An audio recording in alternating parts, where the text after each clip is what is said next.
Video کو like کر کے آگے شیئر ضرور کر دینا۔ یعنی امیر المومنین کے برابر وظیفہ کس کو دیا گیا؟ امام حسین کو۔ اور ایک وہ بھی خوبصورت روایت ہے کہ جس وقت غنیمت کا مال تقسیم ہو رہا تھا، لوگوں کو یہ روایت نظر نہیں آتی اور وہ مشکوک کرتے ہیں صحابہ کے کردار کو، اور کبھی کبھی کہیں کہیں ہمارا نوجوان بھی بہکتا ہوا نظر آ رہا ہے۔ جب غنیمت تقسیم ہونے لگی، مال غنیمت تقسیم ہونے لگا، تو حضرت عبداللہ ابن عمر سے زیادہ مال امام حسین کو دیا فاروق اعظم نے۔ تو ابن عمر نے کہا کہ بابا میں حسین سے عمر میں زیادہ ہوں، اور جب حسین کھیلنے کی عمر میں تھے اس وقت میں بھی جہاد میں جاتا تھا، اور مجھے اس سے کم جو ہے وہ وظیفہ، اور مجھے اس سے کم مال دیا گیا، غنیمت کا مال کم دیا گیا۔ تو فاروق اعظم نے کیا کہا بتائیں؟ حسین کے برابر مال مانگنے والے سن، حسین کے برابر مال مانگنے والے سن، اگر حسین کے برابر مال مانگتا ہے تو حسین کے نانا جیسا نانا لا، حسین کی ماں جیسی ماں لا، حسین کے چچا جیسا چچا لا، حسین کے نانی جیسی نانی لا، حسین کی خالائے جیسی خالہ لا، حسین کے ماموں جیسا ماموں لا، اور تو نہ لا سکے گا کیونکہ حسین کی خالائیں بنت پیمبر ہے، بنات پیمبر ہے، وہ زینب ہے، وہ رقیہ ہے، وہ ام کلثوم ہے، ان کے ماموں ابن رسول ہیں، حضرت ابراہیم ہے، حضرت قاسم ہے، حضرت طیب و طاہر ہے، اور پھر حسین کی نانی جس کو عرش سے خدا سلام کرتا ہے وہ خدیجۃ الکبریٰ ہے، اور حسین کے نانا سید العالمین ہے۔ سبحان اللہ، سبحان اللہ، حق ہے، سبحان اللہ۔ ایسا خاندان لا تب یہ بات کر، اور کوئی نہ لا سکے گا۔ یہ عقیدت تھی فاروق اعظم کو اہل بیت اطہار سے۔ اور وہ واقعہ تو بڑا مشہور سا ہے کہ جب ایک دن سیدنا امام حسین تاخیر سے کئی دنوں کے بعد ملے اور پوچھا شہزادے حسین آپ ملتے نہیں؟ کہا آئے تھے لیکن آپ مصروف تھے کسی میٹنگ میں۔ یہ میٹنگ چونکہ ہم اپنی زبان میں کہتے ہیں نا سمجھانے کے لیے، ورنہ آپ کہیں گے کہ فاروق اعظم انگلش کب سے کہنے لگے، معاذ اللہ، یہ بھی بات ہوتی ہے۔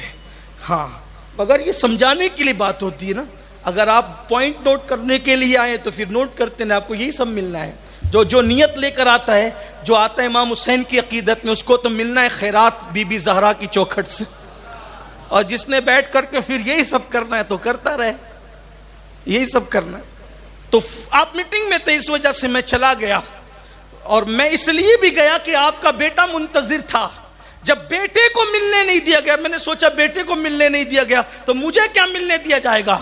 تو فاروق اعظم نے اپنا امامہ اتارا، اور امامہ اتار کے کہا حسین وہ اور ہے، تو اور ہے، یہ ہمارے سروں میں جو بال اگے ہیں وہ بھی تیرے اور تیرے نانا کے صدقے میں اگے۔ سبحان اللہ، یہ جو عزتیں ملی ہیں وہ سبحان آپ کے اللہ، صدقے میں ملی۔ یہ ہے فاروق سبحان اعظم اللہ، رضی سبحان اللہ، یہ عقیدتیں، یہ محبتیں ہیں۔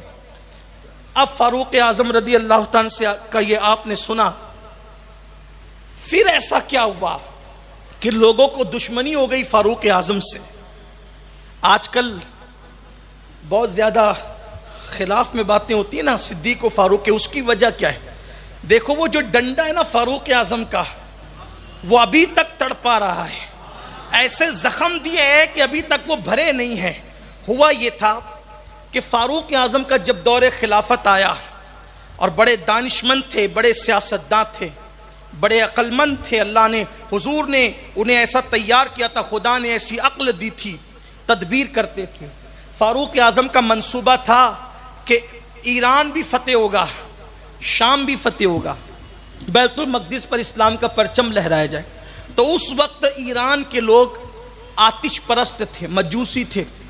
فاروق اعظم نے لشکر بھیجا، فاروق اعظم نے لشکر بھیجا اور یزد گرد کی، اس کی پوری حکومت کو ٹکڑے ٹکڑے کر دیا، ایرانی حکومت کو ٹکڑے ٹکڑے کر دیا۔ اب آپ جان سکتے ہیں کہ جیسے خوارج کے ٹکڑے کرنے والے علی کو خارجی آج تک برداشت نہیں کر پا رہے ہیں، صحیح یہ ہے۔ اسی طریقے سے دیابنا کو دھول چٹانے والے امام احمد رضا کو آج تک وہ سب کا نام برداشت کر لیتے ہیں، لیکن آپ اعلیٰ حضرت کا نام لے تو فوری طور پر، اس لیے کہ دھول چٹائی، جو جس کو دھول چٹاتا ہے پھر وہ نسلوں تک کے باقی رہتی نا دعوت. اسی طریقے سے روافظ غوث پاک کو آج تک برداشت نہیں کر پا رہے. کیوں؟ اس لیے کہ رسالے لکھ کر دھول چٹائی. یہ چیز ہے. تو آپ ذرا چیک کریں کہ درد کہاں ہے, تکلیف کہاں ہے. تو فاروق اعظم نے ایران کی حکومت ٹکڑے ٹکڑے کی اور وہاں اسلام کا پرچم لہرایا ہے. تو وہ جو درد تھا نا, حکومت گئی حکومت گئی حکومت گئی, وہ جو درد تھا تو کہا یہ نکالے کیسے, یہ درد نکالے کیسے. چونکہ حضرت فاروق اعظم سے دشمنی تھی نا, یہ درد نکالیں کیسے. اور فاروق اعظم کو کھڑا کس نے کیا تھا؟ صدیق اکبر نے. تو دشمنی وہاں بھی آ گئی کیونکہ دونوں میں بڑا پیار تھا, بڑی محبت تھی. تو اس وقت ابھی کی بات نہیں کر رہا ہوں, اس وقت کے ایرانیوں نے سوچا سب کو بخش دیں گے, سب سے ہاتھ ملا لیں گے, عمر سے نہیں, کیونکہ عمر ہی ہے جس نے ہماری حکومت کا خاتمہ کیا. تو ان لوگوں نے پھر اس دور کے ایرانیوں نے سوچا کہ بدلہ کیسے لینا ہے. تو پھر انہوں نے بظاہر کلمہ پڑھا. سب کی بات نہیں کرتا, بعض نے, کچھ لوگ ایسے بھی ہیں جنہوں نے سچے دل سے پڑھا تھا, اس لیے بات سب کی نہیں ہو رہی ہے, بعض کی بات ہو رہی ہے. تو ان لوگوں نے یہ کیا کہ چلو کلمہ پڑھ لیتے ہیں, دشمنی نکالتے ہیں. آپ کو یہ بھی حیرت ہوگی, فاروق اعظم کا قاتل ایران سے گیا تھا. فاروق اعظم اتنی دشمنی تھی, آج کی بات نہیں کر رہا ہوں, آج کے ایران پہ کوئی اس کو فٹ نہ کرے, اور اگر کوئی کر بھی لے تو اس کی مرضی ہے, میں اس کا ذمہ دار نہیں ہوں. ورنہ آپ کہیں کہ آپ ملکوں کو لڑانے کے لیے بیٹھے. نہ ہمارا سعودی سے کوئی تعلق ہے, نہ ہمارا ایران سے کوئی تعلق ہے. یعنی سعودی کی سیاست سے ہمارا تعلق نہیں ہے اور ایران کی سیاست سے ہمارا تعلق نہیں ہے. البتہ سعودی کے اندر جو پرانا حجاز ہے وہاں پہ آرام کرنے والے ہر صحابی, ہر ولی, ہر اہل بیت سے ہمارا قلبی تعلق ہے. اور ایران میں آرام کرنے والے حضرت امام علی رضا سے ہمارا قلبی تعلق ہے. زمین سے اختلاف نہیں ہے, سیاستدانوں سے اختلاف ہے, اور سیاستدانوں کی ذوات سے نہیں, ان کے کردار سے اختلاف ہے. اس لیے ہم کسی کی جو ہے وہ قیادت نہیں کر رہے, کسی کی چمچگیری نہیں کر رہے, اور آج پر اس کو آپ فٹ نہیں کرے. یہی بات میں کہنا چاہتا ہوں. تو کیا ہوا پھر؟ ایرانیوں نے یہ کیا کہ چلو کلمہ پڑھ لیتے ہیں اور عمر سے دشمنی بھی نکالتے ہیں. اور پھر ان لوگوں نے, بعض لوگوں نے, سب نے تو دل سے پڑھا, بعض لوگوں نے جو ہے وہ دشمنی نکالنے کی, کچھ خنسی لوگ ہوتے ہیں نا, کینے والے, بغض والے, ہٹ درم لوگ اور اکڑ والے لوگ, تو ان لوگوں, دل کے سخت والے لوگ, تو ان لوگوں نے فاروق اعظم سے دشمنی کی اور ایران ہی سے گیا تھا. اور پہلا دہشت گردانہ حملہ مسجد نبوی میں جس نے کرنے کی ہمت کی وہ بھی ایران سے گیا ہوا جو ہے وہ ایک غلام تھا, بلکہ غلام کی شکل میں اس کو بھیجا گیا تھا, جس کو ابو لولو فیروز کہتے ہیں. جن کا نام فیروز ہو وہ ناراض نہیں ہو, لیکن میرا ایک مشورہ ہے, کوشش کیا کریں کہ جن جن بزرگوں کو جس نام کے لوگوں نے قتل کیا ہے, یہ کوئی شرعی حکم نہیں ہے, فرض واجب نہیں ہے, یہ عقیدت کی بات ہے. بعض چیزیں عقیدت کی ہوتی ہے, محبت کی ہوتی ہے. تو ایسے لوگوں کے نام اپنے بچوں کے نام, ان لوگوں کے نام پہ بچوں کے نام نہ رکھا کریں. اگر کسی کا نام فیروز ہے, حرام ناجائز نہیں ہے, تو اس سے کہتا ہوں کہ افروز کر لیں تو زیادہ اچھا, ورنہ جب جب فیروز نام آئے گا بیچارہ وہ شرمندہ ہوگا. پھر کہتا ہوں شریعت نے منع نہیں کیا ہے, اس کی شرمندگی سے بچانے کے لیے کہہ رہا ہوں. کبھی محبت کے دیکھیے نا, یزید نام ابھی کوئی نہیں رکھتا. کوئی رکھتا ہے؟ نہیں رکھتا. اللہ کا شکر ہے نہیں رکھتے, لیکن مجھے ڈر لگ رہا ہے جو حساب سے آج کل تانے بانے بنے جا رہے ہیں اور جو یزید کی وکالت ہو رہی ہے, ہو سکتا ہے کہ کچھ کا نام ہو. اور میں کہتا ہوں کہ اللہ کرے کہ یہ جو لوگ اندر سے یزیدی ہیں وہ نام رکھ کر تھوڑا اوپر آئیں تاکہ لوگ ان کو پہچانیں اور واضح ہو جائے. لیکن جو وکالت ہو رہی ہے مجھے لگتا ہے کہ بہت جلد یہ تھیلے سے بلی باہر آنے والی ہے, ایسا لگ رہا ہے. مگر یاد رکھنا, 1000 نام لوگ یزید رکھ لیں, خدا کی عزت کی قسم جس محفل میں جائے گا شرمندہ رہے گا. لیکن جس کا نام حسن و حسین کے نام پہ, صحابہ کے نام پہ ہوگا, یہاں بھی اس کی گردن اونچی ہوگی اور انشاءاللہ حق ہے، میدان سبحان محشر اللہ۔ میں بھی ان ناموں کے صدقے اللہ اس کو سربلندی عطا سبحان اللہ، سبحان اللہ، حق ہے، سبحان نام اللہ، سے سبحان پتا چلتا ہے کہ محبت کس کو کس سے ہے. سبحان اللہ، سبحان اللہ۔ یہ بات ہے. تو ابو لؤلؤ فیروز یہ حضرت مغیرہ ابن شعیبہ کا غلام تھا اور اس نے فاروق اعظم کو شہید کیا اور فاروق اعظم کی شہادت ہو گئی. یہی میں کہہ رہا تھا کہ میں جو ہے وہ تفصیل نہیں بس اشارے دے کر کربلا تک پہنچنا ہے آج. پھر فاروق اعظم کو جب اس نے خنجر مار کے شہید کیا آپ کو اٹھا کر لایا گیا.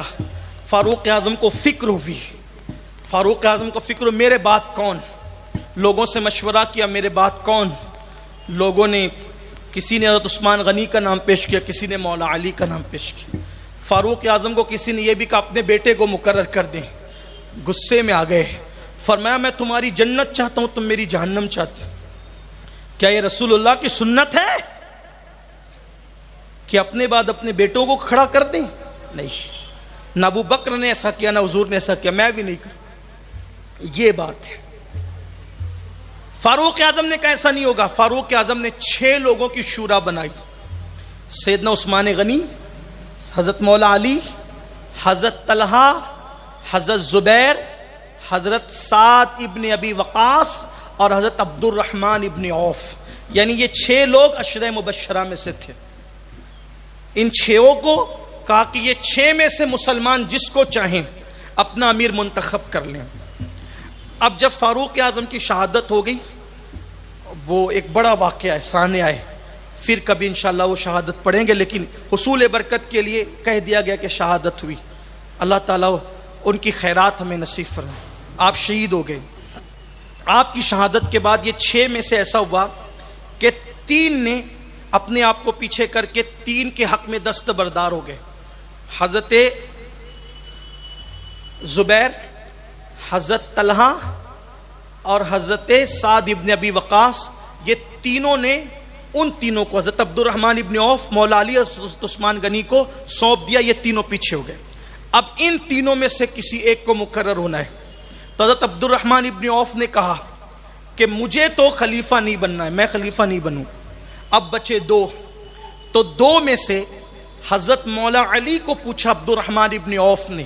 یہ روایت آپ کے سامنے پیش کر رہا ہوں, ابن کثیر نے بھی اس کو لکھا کہ حضرت عبد الرحمن ابن عوف نے پوچھا کہ اگر میں آپ کے ہاتھ پہ بیعت نہ کروں, اگر میں آپ کے ہاتھ پہ بیعت نہ کروں تو آپ مجھے مشورہ کس سے بیعت کرنے کا دیں گے, کہ میں کس کی بیعت کروں؟ تو کہا کہ عثمان غنی. حضرت عثمان غنی سے پوچھا اگر میں آپ کے ہاتھ پہ بیعت نہ کروں تو آپ مجھے کس کی بیعت کا مشورہ دیں گے؟ کہا مولا علی کی. اب وہ مولا علی کے پاس آئے, کہا کہ اگر میں آپ کے ہاتھ پہ بیعت کر لوں تو مولا کائنات نے کہا اس وقت میں اپنے اندر اس کی طاقت نہیں پاتا, میں آپ کو بیعت نہیں کروں گا. حضرت عثمان غنی کے پاس گیا, اگر میں آپ سے بیعت کروں تو آپ چپ رہے, یعنی کہ آپ نے اشارہ دیا کہ ہاں. اور عبد الرحمن ابن عوف رضی اللہ تعالیٰ نے آپ کے ہاتھ پہ بیعت کی اور پھر سارے مسلمانوں نے بیعت کی.